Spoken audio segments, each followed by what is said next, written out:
to first of all thank the South Pacific Stock Exchange for holding the seminar. I think it's very important. As you know, it has been highlighted, government over the past few years in particular has been very keen to develop the capital markets. It's very critical to having in place a mature financial system in place. And also to be able to take advantage of Fiji's position in the South Pacific. There is a lot of potential that we believe is untapped in respect of attracting investors from outside Fiji to be able to take advantage of the advanced financial system we have in comparison, or at least relative to the others in the region. But also to have that level of investment. Listing companies, of course, as has been highlighted, is not the only way to get transparency. We would hope that companies that are not listed are also transparent. The CEO further on that.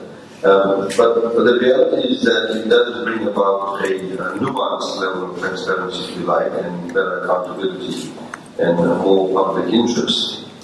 From government's perspective, of course, we believe there's a number of companies in Fiji that is quite ripe for listing. There's a saying that the first generation builds the business, the second generation consolidates it, and the third generation loses it, or starts to lose it. And we have seen that in some companies, in Fiji, family-owned companies, where it was built up probably in the 1940s and 50s, it's been consolidated, but now because of changing circumstances, the families got bigger. There are more brothers and sisters, and they have children, and they have children's children, and people should off in different directions too. So in order to retain that level of, I suppose, return from that business, from the generation that built it up, there is an opportunity to list. And we hope that by putting in place the various incentives we put over the past couple of years working with the stock exchange, some of the family-owned businesses will be able to do that. Listing, of course, from our perspective, also creates wealth. It gives individuals and groups that have not been able to participate or be able to set up businesses themselves to be able to participate in the private sector. So a lot of it is to do, for example, with individual moms and dads, to, for example, members of landholding units who are now beneficiaries of equal distribution of land lease monies. We find a lot of them who are buying now, for example, units, the unit trust in Fiji. Quite a substantial number of them are doing that. Others, of course, if we had more listings available, the ability as retail shareholders to be able to get out into the market, as individuals and buy shares, to be able to hold that asset for themselves and for the children. And I think it's very, very important to do that. Government, of course, also, as you know, has a program to corporatize and in the process also to list some state-owned enterprises. Recently, as you know, we successfully divested some of our shares in Fiji Ports Corporation Limited. And it is now no secret, of course, as you know, that we are going to also divest our shares in Fiji Electricity Authority. And we've also said that in that process, we want to give a certain percentage of that, in that listing process, to be able to give to, say, account holders of FEA.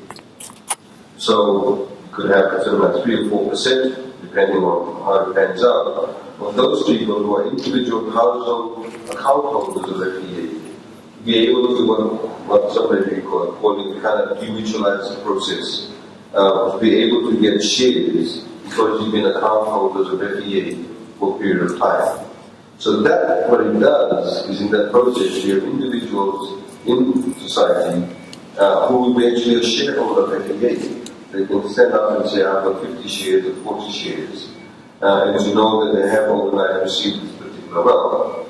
The trick, of course, is to make sure that they do not immediately go and sell it off just because they're short of money that week.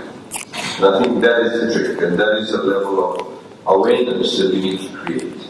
Because if it's readily available cash, then we should be able to hold on to it because it is an asset of yours. And there's, of course, various ways and means of doing that. We believe that there's another SOE that's probably right for listing also, Similarly, as talked by Deva, one of the companies that in the Philippines is a bank that was eventually listed. The National Bank of Fiji, which was a major disaster in the 1990s, where we lost a good bank, a very good bank, because of the lack of governance and transparency, and of course because of corruption. We then lost a national bank. So far, all this period, until HFC, we did not have a Fijian-owned bank. We now have a 100% Fijian-owned bank. Now, one of the ways of dealing with HFC is to have a list HFC. And again, you could probably have, people who may have the salaries going into HFC to actually become shareholders in HFC.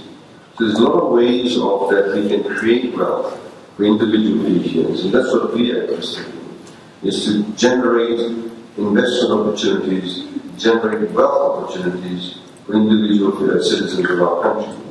And of course the SBSC plays a very critical role in that. I think overall, as I think raised by the table there, somebody talked about SMEs. I think there is enormous potential in SMEs, and I look forward to the SBSC coming up with some opportunities in that area. I think there are currently definitional issues with SMEs, where does one fit in as a small enterprise, medium enterprise, and indeed microfinance, micro enterprises. And as announced by the Honourable Prime Minister, we're also looking at creating a national platform, a national conduit in which we can address SMEs and have one sort of line of assistance to provide not just financing, but also things like mentoring, business incubation, and also seeing them grow from a micro enterprise to a small to medium enterprise. And this is why, for example, we need to work with institutions like Fiji Development Bank. An institution like Fiji Development Bank, as the name suggests, is a development bank. From our perspective, we believe that FDB perhaps needs to be remodeled, be able to focus more on development issues. And of course, the cost of financing, the cost of funds available to FDB is a major issue, and we're currently working with ADB to look at how we can remodel FDB over a period of time. I think the other important point that was raised also by Nalin Patel was the issue of borders. There is a tendency in Fiji, to be frank. A lot of people seem to be, when, for example, you find small shareholders participating with other shareholders, this whole notion of, well, if you're on the board, then sort of, that's it, that's the end game. No, actually it is not. The end game is not to sit on the board. The end game is to make sure that the company delivers the best profits, the best margins for you, and you get good dividends. It does not really matter whether you as a shareholder should sit on the board or not. What really matters is that you find the best board member to sit on the board, so the company, which is a separate legal entity, actually delivers the best it can as an entity. And there is this obsession in Fiji, both about who is on the board of state-owned enterprises or who is on the board of other entities, and they think that's the end game. In most instances, what we found in the past, and also we find in some areas currently, is that most board members don't know much about the company operations at all. They simply become the rubber stamp of the CEO and the other minor junior managers. And that's what's happening in all of the areas. So this is why it's very critical to understand that we need to get the best board members, because the end game is to make sure that they are the experts who actually help the board to get the company to do the best. And it brings about not just transparency, but be able to get the best synergies available to ensure that it delivers the profits to you.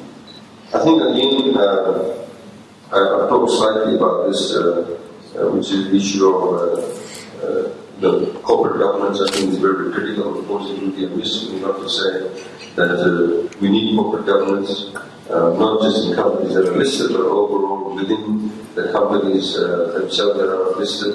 There's a new requirement, of course, under the Companies Act, which has made a lot of things a lot more easier, is more sort of market-driven, but also to be able to declare the workings of the company to the registrar of companies, and I think that is very, very important.